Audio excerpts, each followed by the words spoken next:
સાબરકાંઠાથી સમાચાર કે જ્યાં પોન્જી સ્કીમ દ્વારા છેતરપિંડીનો મામલો સામે આવી રહ્યો છે। હિંમતનગર બી ડિવિઝનમાં ધી બિગ બુલના સંચાલકો સામે ગુનો દાખલ થયો।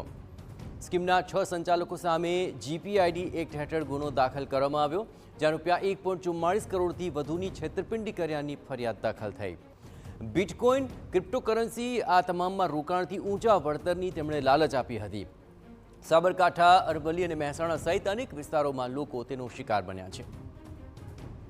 આપણે જણાવીએ કે સાબરકાંઠા જિલ્લામાં જાણે પોન્જી સ્કીમનું એપિસેન્ટર હોય તેવો ઘાટ સર્જાઈ રહ્યો છે, કારણ કે બીઝેડ અને એઆર ગ્રુપ જેવી 5 જેટલી પોન્જી સ્કીમના ખુલાસા બાદ હવે હિંમતનગરની ધ બિગ બુલ નામની પેઢી દ્વારા પણ છેતરપિંડીની ઘટના સામે આવી છે। આરોપ છે કે આ પેઢીમાં 20% સુધીનું વળતર આપવાની લાલચે રોકાણ કરાવવામાં આવ્યું।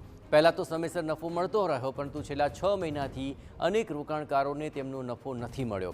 તો મુખ્ય સંચાલક જગદીશ ગોસ્વામી રોકાણકારોના રૂપિયા લઈને ફરાર થઈ ગયા હોવાના પણ આરોપ લાગી રહ્યા છે। ત્યારે અનેક રજૂઆતો કરવા છતાં કોઈ કાર્યવાહી ન થઈ અને રોકાણકારો એસપી કચેરીએ પહોંચ્યા હતા। ધ બિગ બુલ પુલના જે સંચાલકો સામે કાર્યવાહી કરવાની તેમણે માંગ કરી, જે બાદ 6 લોકો સામે ગુનો દાખલ થયો છે।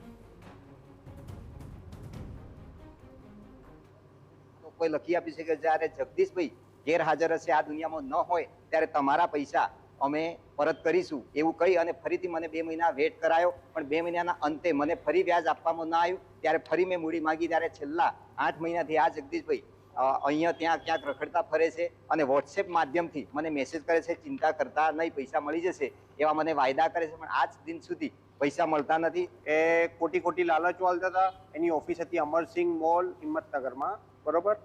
ખોટી લાલચો આપીને લોભામની લાલચો આલી હતી, બરોબર। અને છેતરપિંડી કરીને અત્યારે નાસી ગયેલ છે। છેલ્લા 1 વર્ષથી ઓફિસ ચાલુ હતી, પણ છેલ્લા 6 મહિનાથી કોઈ પણ રૂપિયો આપ્યા વગર પોતાનો મોબાઈલ સ્વિચ ઓફ કરીને નાસી ગયો છે હિંમતનગરથી, બરોબર।